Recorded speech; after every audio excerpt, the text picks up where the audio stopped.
Apaku perlu jamahan tanganmu di tempat ini Tuhan. Bapa, curahkanlah kuasa Roh-Mu, ku nantikanmu. Apaku jamahan tanganmu di tempat ini Tuhan. Bapa, curahkanlah kuasa Roh-Mu, ku nantikanmu. Tuhan, curahkanlah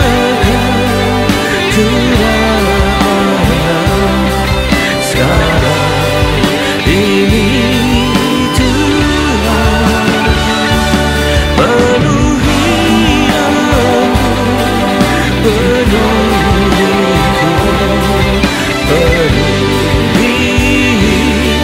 hidupku. Oh Roh Kudus, sungguh ku rindu kamu. Urapi aku, urapiku dengan kuasa Roh-Mu.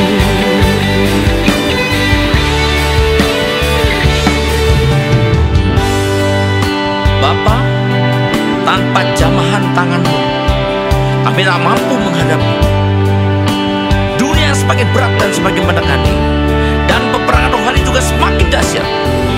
Kami perlu urapan-Mu, kami perlu kuasa, agar kami umat-Mu keluar sebagai umat pemenang. Haleluya, haleluya. Bapakku perlu jamahan tangan-Mu di tempat ini Tuhan. Bapa, curahkanlah kuasa Roh-Mu, ku nantikanmu.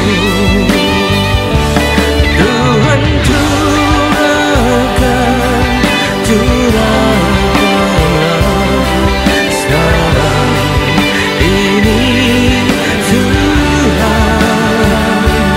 Penuhi aku, penuhiku, penuhi hidupku. Oh Roh Kudus, oh Roh Kudus, sungguh ku rindu kamu. Urapi aku, urapiku dengan kuasa Roh-Mu. Urapi aku, urapiku dengan kuasa Roh-Mu. Urapi aku, urapiku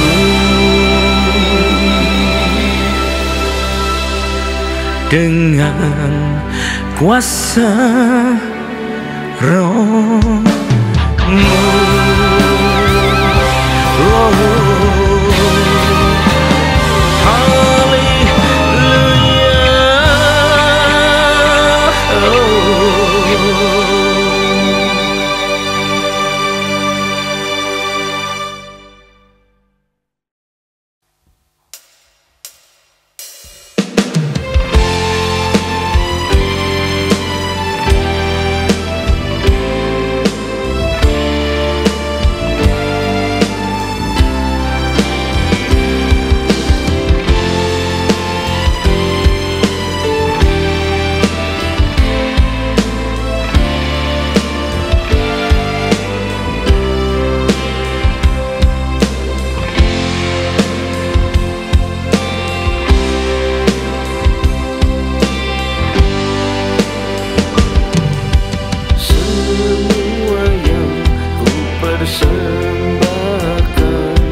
Shalom, selamat berjumpa kembali saudara kasih Tuhan. Mari kita persiapan diri kita untuk menerima firman Tuhan. Marilah kita berdoa. Terima kasih Tuhan, kami umat-Mu siap menerima firman-Mu. Urapilah kami semua dan urapi hamba-Mu yang akan menyampaikan firman ini, agar firman ini tak kembali dengan sia-sia, tapi boleh tumbuh dalam hidup kami dan menghasilkan buah yang baik dan berlipat ganda, yaitu sampai 30 kali, 60 kali, bahkan 100 kali ganda. Dan berikanlah pada kami semua urapan roh, hikmat dan wahyu daripadamu, agar terbukalah pikiran kami, dan dengan itu kami boleh menangkap dan mengerti maksud dan isi firman-Mu ini dengan baik dan benar. Terima kasih Tuhan, kami semua siap sambut firman-Mu ini hanya dalam satu nama yang berkuasa, yaitu nama-Mu Tuhan Yesus Kristus. Haleluya, amin. Nah, sekali lagi shalom dan kasih Tuhan. Selamat berjumpa kembali, dan kita siapkan diri kita untuk segera masuk firman Tuhan. Tema dari firman Tuhan pada saat ini saya pilihkan yang bertemakan mengapa selalu gagal. Mengapa selalu gagal, ya? Hal ini, pertanyaan ini bukan hal yang mustahil, karena cukup banyak orang selalu mengeluh, kenapa saya selalu gagal? Apa saja seakan-akan yang diperbuatnya, apa saja yang diusahakannya, apa saja yang diperjuangkannya, gagal melulu. Nah ini ya, kenapa demikian? Maka kita perlu melihatnya. Saya sudah berdoa mati-matian loh Pak, ya. Sudah, katanya dia, sudah mengandalkan Tuhan loh Pak, katanya, sudah berharap dan mohon kepadanya, ya, dan bahkan sudah percaya, beriman, dan sudah saya perkatakan terus kali, tetapi kok nggak berhasil, gagal terus saja. Kenapa dan kenapa dan kenapa? Jawabannya adalah sebetulnya kembali pada firman Tuhan. Yang pertama, kalau betul hal seperti itu terjadi pada diri kita, puluhan tahun tidak pernah berhasil, kegagalan terus yang menimpa, maka kita perlu mengevaluasi diri kita sendiri, mengkoreksi diri. Jangan-jangan masih ada dosa yang belum terselesaikan. Tanya kepada Tuhan, minta Tuhan tuntun kita, supaya kita tahu kalau masih ada dosa yang belum terselesaikan, cepat selesaikan dengan bertobat dan minta ampun, ya. Karena kalau masih ada dosa yang belum terbereskan, maka doa kayak apapun juga kerasnya, doa kayak apapun juga giatnya, tidak akan digubris oleh Tuhan. Kita baca di Yesaya 59 ayat 1-2. Jadi bukan banyaknya doa yang membuat kita pasti kabulkan itu, tapi bagaimana keadaan kita waktu kita berdoa, itu lebih penting, ya. Yesaya, karena ada juga yang mengajak yang penting kita banyak berdoa, doa terus dan henti. Tapi kalau kita masih ada dosa belum kita bereskan, ya sukar, karena firman Tuhan mengatakan, Yesaya 59 ayat 1 dan 2. Jelas sekali ini Tuhan mengajarkan, ya. Jadi jangan dilanggar, tidak bisa kita abaikan. Sesungguhnya tangan Tuhan tidak kurang panjang untuk menyelamatkan, untuk bikin kita berhasil, salah satunya. Dan pendengarannya tidak kurang tajam untuk mendengar doa permohonan kita, tangisan kita, ratapan kita misalnya. Tapi yang merupakan pemisah antara kamu dan Allahmu ialah kejahatanmu. Nah, dosa yang belum terselesaikan ini, termasuk kejahatan ini yang memisahkan kita dari Allah. Dan yang membuat dia menyembunyikan diri dalam kamu, sehingga ia tidak mendengar, maksudnya tidak mendengarkan, ialah segala dosamu.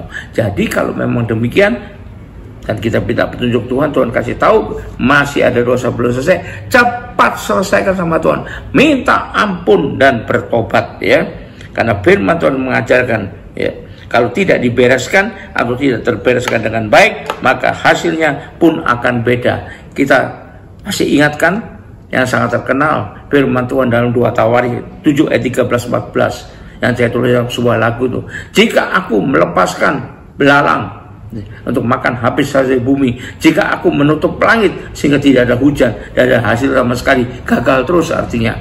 Dan bila aku melepas penyakit sampar malahan di tengah umatku sehingga banyak yang mati, ya. Tapi kalau umatku yang atasnya namaku disebut, ya, berdoa dan merendahkan diri, berdoa dan mencari wajahku. Merendahkan diri itu artinya apa? Minta ampun, ngakui dosanya, dan berbalik dari jalan yang jahat, bertobat, maka aku akan mendengar dari sorga, kata Tuhan. dan akan mengampuni dosa mereka dan memulihkan negeri mereka, memulihkan keadaan mereka, memulihkan keberhasilan mereka juga. Nah, itu jelas sekali. Dan yang pertama. Yang kedua, kita perlu evaluasi diri juga, koreksi diri. Jangan-jangan kita ini masih hidup di bawah kutuk gitu loh. Ada kutuk kegagalan, ya. Masih ada karena dosanya tersembunyi dulu, karena pernah gimana hidup di bawah kutuk, maka perlu kita pelajari dengan baik supaya bisa kita patahkan dengan kuasa Tuhan Yesus, ya. Bisa kutuk itu bisa dipatahkan dengan kuasa atau nama Tuhan Yesus. Amsal 3 ayat ke-32. Amsal 3 ayat ke-33, sorry. Jadi kalau memang ada yang masih di bawah hidupnya di bawah kutuk kegagalan, maka segera patahkanlah itu dengan kuasa Tuhan Yesus, kuasa darah Yesus. Bentar. Amsal 3 ayat ke-33. Kutuk Tuhan ada dalam rumah orang fasik, tapi tempat kediaman orang benar diberkatinya. Jadi kalau kita sudah benar, sudah lepas dari kutuk, maka berkatlah yang selalu akan turun dalam hidup kita. Nah, ini kita perlu ketahui dengan baik. Berikutnya kita baca Yeremia 23 ayat 10. Negeri yang telah penuh dengan orang-orang bersinah, sungguh oleh karena kutuk ini keresahan negeri, dan layulah padang-padang rumput di gurun. Apa yang dikejar mereka adalah kejahatan, dan kekuatan mereka adalah ketidakadilan. Ini buat kutuk ini turun pada mereka, ya. Berikutnya kita baca pasal 25 ayat 18, yakni kepada Yerusalem dan kota-kota Yehuda beserta raja-rajanya dan pemuka-mukanya, untuk membuat semuanya itu menjadi reruntuhan, ketandusan, sasaran sultan dan kutuk seperti halnya pada hari ini. Nah, ini ya. Berikutnya kita baca lagi Maleakhi 2 ayat 2. Jika kamu tidak mendengarkan dan jika kamu tidak beri perhatian untuk menghormati namaku, firman Tuhan semesta alam, maka aku pun akan mengirimkan kutuk antaramu, dan aku membuat berkat-berkatmu menjadi kutuk, ya. Keberhasilan berubah jadi kegagalan, dan aku telah membuatnya menjadi kutuk sebab kamu ini tidak perhatikan. Nah, ini ada peringatan dari Tuhan. Berikutnya kita baca Markus 11 ayat 21 di Perjanjian Baru. Markus 11 ayat ke-21. Maka teringatlah Petrus apa yang telah terjadi. Lalu ia berkata pada Yesus, Rabi, lihatlah pohon ara yang kau kutuk itu sudah kering, ya. Kita lihat lagi Mazmur 37 ayat 22. Mazmur 37 ayat 22. Sesungguhnya orang-orang yang diberkatinya akan mewarisi negeri, tapi orang-orang yang dikutukinya akan dilenyapkan. Jadi kita perlu mawas diri, kita perlu evaluasi diri, apakah jangan-jangan masih ada kutuk yang menimpa, ya. Karena seorang yang hidup di bawah kutuk, apa saja dikerjanya tidak akan berhasil. Jadi hidupnya penuh dengan kegagalan. Warna kehidupannya adalah kegagalan, bukan keberhasilan. Firman Tuhan menuliskan, jika kamu mendengarkan firmanku dan melakukannya, apa saja yang kau kerjakan akan diberkati atau terberkati. Tapi apabila sebaliknya kamu mendengar tapi tidak melakukannya, maka kamu akan bekerja di ladang-ladang yang terkutuk buat kamu, tidak ada hasilnya. Dan kamu bekerja di kota-kota yang terkutuk buatmu, tidak ada hasilnya, gagal melulu. Itu yang kedua. Yang ketiga, kalau hidup kita penuh dengan kegagalan, jangan-jangan itu pertanda kalau masih ada karakter yang tidak baik pada diri kita, maka perlu kita perbaiki, ya. Kita baca dulu Yeremia 17 ayat 10. Aku Tuhan yang menyelidiki hati, yang menguji batin, untuk memberi balasan setiap orang setimpal dengan tingkah langkahnya, setimpal dengan hasil perbuatannya. Jadi kalau masih ada juga sesuatu yang buruk, maka balasannya juga buruk, ya. Kita baca pasal 25 ayat 5. Kata mereka, bertobatlah masing-masing kamu dari tingkah lakumu yang jahat dan dari perbuatanmu yang jahat, maka kamu akan tetap diam di tanah yang diberikan Tuhan kepadamu, kepada nenek moyangmu dari selama-lamanya sampai selama-lamanya. Jadi kalau diberesin, kita tidak lagi hidup dalam kegagalan, ya. Nah, berikutnya lagi kitab Nabi Hosea pasal 12 ayat ketiga. Tuhan punya perbantahan dengan Yehuda. Ia akan menghukum Yakub sesuai dengan tingkah lakunya dan akan beri balasan kepadanya sesuai dengan perbuatannya. Jadi kalau berbuat buruk, maka yang buruk pun akan diterima, termasuk kegagalan demi kegagalan yang tidak ada hentinya, ya. Jadi walaupun orang itu sudah berjuang, walaupun sudah berusaha semati-matian mencoba untuk berbuat melakukan terbaik dalam hal tersebut, tapi karena karakter yang buruk yang masih ada pada dia, yang terjadi selalu masalah, kegagalan, sehingga tak pernah mendapat keberhasilan. Seperti sehingga banyak yang mencibir dia karena sudah usaha keras tapi gagal terus menerus, seperti katanya si lebay malang, gitu katanya, ya. Mulut yang kasar berbisa, hati yang curang, pendusta, dan lain-lain susah untuk bisa berhasil. Karena kita perlu periksa dan perbaiki hidup kita, karena hidup yang demikian akan jatuh bangun dalam dosa. Memang susah sih, tapi bagi orang benar yang betul-betul mengandalkan Tuhan, badai boleh datang, silih berganti, tapi ia telah menjadi batu karang perlindungan yang teguh, sehingga derajat kita masih bisa berhasil. Itu yang ketiga. Yang keempat, jadi selalu dialami kegagalan itu adalah pertanda adanya ketidaksetiaan pada Tuhan. Mulutnya bilang saya setia setengah mati, saya hebat sekali, tapi nyatanya itu yang terjadi menunjukkan jadi menjadi satu pertanda ada ketidaksetiaan kepada Tuhan. Ya, kita baca 2 Petrus 1 ayat 9. Jika kita mengaku dosa kita, maka ia adalah setia dan adil, sehingga ia akan mengampuni segala dosa kita dan menyucikan dari segala kejahatan. Berarti ada yang buruk, ada yang tidak benar, tapi tidak mengakui, tidak mau minta ampun. Jadi betapa tinggi sekolah teologi yang kita anut, ya.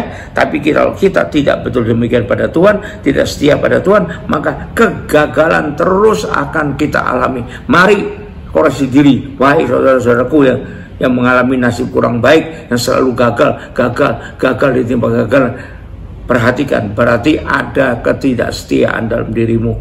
Pertanda, ya, tidak pasti. Ada yang belum, karakter yang masih buruk dalam dirimu, ada kesalahan yang belum dibereskan, ya. Misalnya apa itu? Tidak setia pada nasarnya pada Tuhan. Saya berjanji akan begini Tuhan, tapi nyatanya begono. Alasannya ada aja. Tapi kan gini, tapi kan gitu. Nah, ini menunjukkan ketidaksetiaan. Tidak setia pada janjinya pada Tuhan. Hati-hati, ya, dan lain sebagainya. Waktu mulai enak rasanya, maka mudah melupakan Tuhan. Memang tiap kali jatuh dan hancur, datang dengan sungguh-sungguh, menangis, menggerung-gerung, dan mulai setia pada Tuhan. Tapi itu tidak lama, cuma sebentar aja. Begitu mulai enak sedikit, kembali melupakan Tuhan. Paling-paling cuma di mulut saja, ya. Tapi prakteknya tidak ada sama sekali. Orang bisa melihat, manusia bisa menilai, mulutnya boleh saja semanis madu, tapi hatinya sepahit empedu. Ya, kalau sudah jatuh lagi dalam sengsara, mulai obral janji lagi pada Tuhan, ya. Yang begitu mulai enak, lupakan lagi, bolak-balik, cuman begitu saja. Jadi apa kesimpulannya dong? Kita perhatikan hidup kita, bukan perhatikan hidup orang lain saja. Banyak orang perhatikan, oh, orangnya dia begini, dia begitu, dia begitu. Sekarang kita mau tanya, lu begono begini ya, gitu loh. Kalau kita sudah baik dalam Tuhan, ya sudahlah, sudah, nggak usah ngurusi orang lain, itu urusan dia pada Tuhan. Kesimpulannya demikian. Jadi biarlah kita lepas dari kutuk kegagalan, tapi masuk dalam keberhasilan. Haleluya, puji Tuhan. Mari kita akhiri ibadah ini dengan terima berkat dari Tuhan. Angkat dua tanganmu dan terima berkat Tuhan. Kembalilah ke aktivitas masing-masing dengan berkat terbaik dari Allah Bapa di sorga, dengan kasih karunia dan damai sejahtera dari Tuhan kita Yesus Kristus, juga dengan persekutuan, pertolongan, penghiburan, kekuatan, dan terutama urapan yang dahsyat dari Roh Kudus buat hidup kita bisa kita perbaiki dengan sebaik-baiknya sesuai maunya Tuhan. Dan biar itu menyertai kita mulai saat ini sampai sepanjang tahun ini, sampai Maranatha, Tuhan Yesus datang kembali. Haleluya, puji Tuhan. Semua yang terima berkat Tuhan ini sama-sama katakan amin. Sampai jumpa. Tuhan berkati Anda semua.